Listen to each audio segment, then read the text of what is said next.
Freeports are dangerous. That, as an opening claim goes, is a big and bold one, because we have quite a lot of freeports in this country now. But they do, nonetheless, represent a significant threat to our well-being.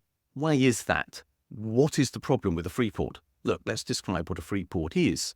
A freeport is a place where regulation of the normal sort that applies within the country is suspended for the benefit of those who are running businesses in that location. Almost invariably, therefore, freeports exist to provide benefits to companies, employers, and those who are undertaking trade.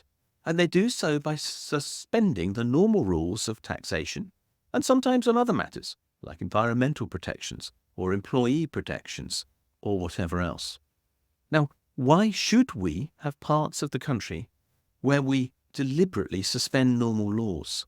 What is the benefit of that for everybody else? And why should some people be subject to lower levels of protection during the course of their working life because they work in a freeport compared to what they would have if they worked outside the freeport?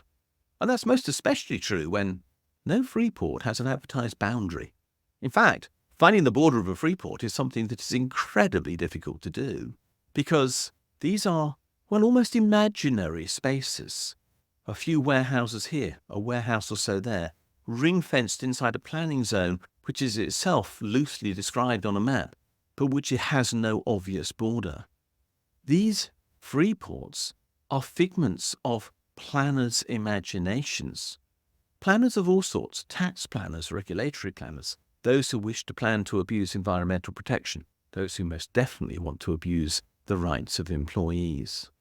And the danger is that when you create these things, and now most especially put them under the control of private sector companies who are tasked with administering the reduced regulation in these areas in a way that is, well, to their best interest, not to the best interest of society at large, you end up with something which is particularly pernicious.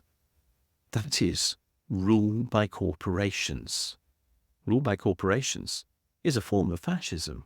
That is exactly how Mussolini described it, in effect. So let's be clear.